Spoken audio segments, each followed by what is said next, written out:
cómo lo incorporé yo como de una forma natural, gracias pues a mi familia que siempre vivió la lucha social. Lo traemos pues en los genes.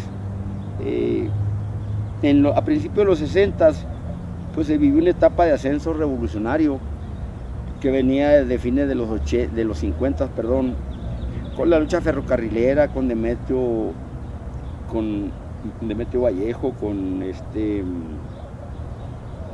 los ferrocarrileros, con los estudiantes del Politécnico, más adelante con los maestros, con Otón Salazar, y los ferrocarrileros que le tocó después ya la etapa de represión o de control o de parar pues en sí a los ferrocarrileros, como a Valentín Campa y a Demetrio Vallejo, a López Mateos.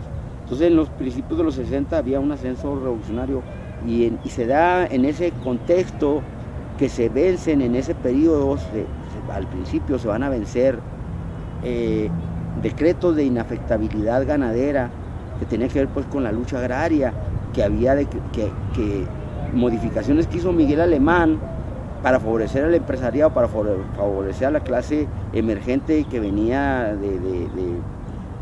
del llamado que hacía Alemán para industrializar al país, sino más que de alguna manera sienta principios de industrialización al país, pero a costillas del campo. O sea, limita al campo, no favorece al campo, pues, en comparación como lo hizo Cárdenas. Alemán frena pues un beneficio, una lucha a favor de los campesinos. Entonces en ese contexto, en los 60 se genera un movimiento campesino, estudiantil, magisterial en distintas partes del país. Surge la UGOCE, que ayer no mencionaba nada, la Unión General de Obreros y Campesinos de México, que a nivel nacional presidía Jacinto López, y aglutinaba pues muchos movimientos de izquierda, gente simpatizante de izquierda, y en Chihuahua vienen pues porque como estado grande pues había todavía latifundios, había tierras para repartir o había tierras nacionales que podrían con apoyo del gobierno ser motivo de entregas y de formar nuevos centros de población.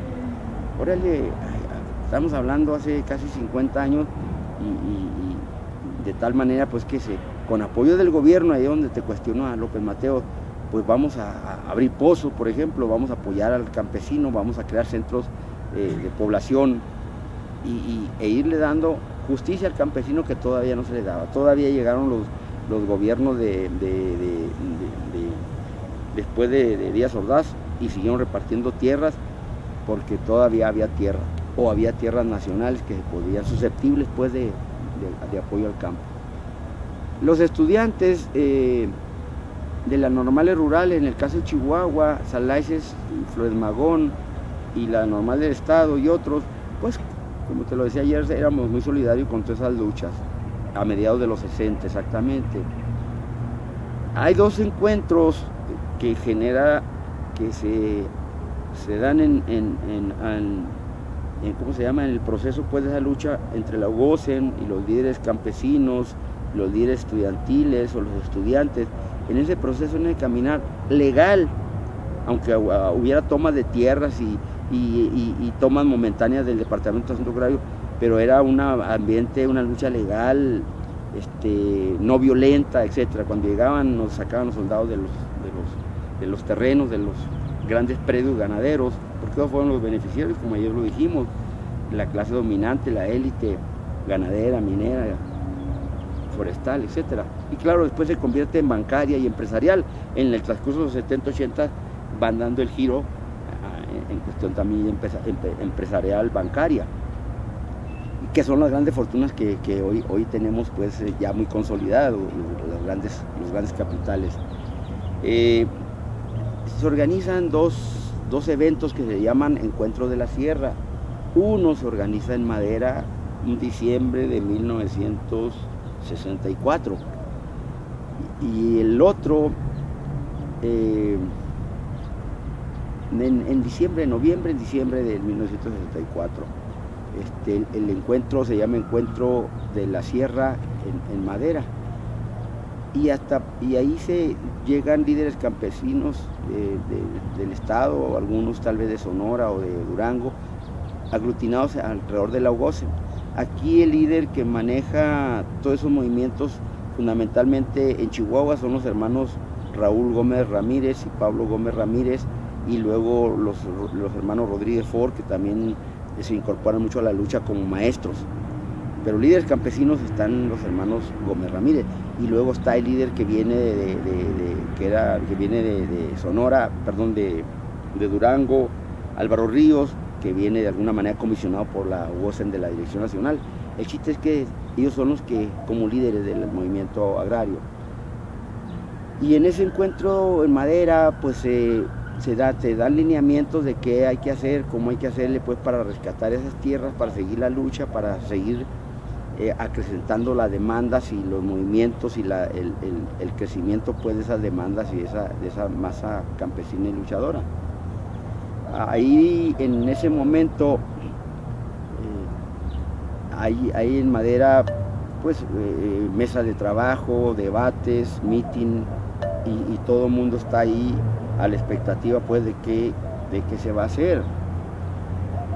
De ese primer encuentro de la sierra, entre otros también participa el que más adelante sería el segundo grupo guerrillero, el que lo preside, que es Óscar González Illarte. También está en Madera, que encabeza el segundo grupo guerrillero después de Madera. Él reinicia la lucha en 1968. El comando guerrillero que le da por nombre Arturo Gámez. El primero era Comando Guerrillero Popular, el grupo guerrillero popular, el primero, el que organizamos nosotros en 1965, el que asalta el cuartel de Madera. Indebidamente alguna gente dice que cuartelazo, y están equivocados. Un cuartelazo lo realizan los militares cuando van a dar un golpe. Lo de nosotros no es un cuartelazo, es un ataque frontal con características guerrilleras a una organización como son los militares o un destacamento policíaco para poner pues una hasta aquí, hasta el gobierno, y decirle: estamos enfrentando a usted con las armas en la mano porque ya se cerraron los caminos legales. Partiendo del primer encuentro, se da el segundo encuentro en Durango, en las Nieves Durango, en una hacienda abandonada, una hacienda borreguera abandonada en el municipio de Las Nieves Durango. Ahí se da, de momento se me va la idea cómo se llama el lugar, ahí se da en ese lugar el segundo encuentro de la sierra, se le llama también, nomás que ahí sí tiene un nombre, Heraclio Bernal. El segundo encuentro de Heraclio Bernal, que se da a principio en invierno del 65, ahí se decide en un grupo corto de gentes que se llaman a ese encuentro, gentes que se habían destacado en las luchas y que algunos como estudiantes, en el caso de un servidor, pues también voy ahí porque pues yo había estado participando en todos los movimientos como soldado raso. Yo era un chavalo, pero había estado pues ahí interesado en todo, había andado en estas cuestiones, había estado muy puesto pues para las reuniones con los campesinos, para las paradas en la Plaza Hidalgo, para ser solidario y conseguir alimento para los campesinos, porque aquí estaban a veces 8 o 15 días, o acompañarnos en sus marchas o en las invasiones.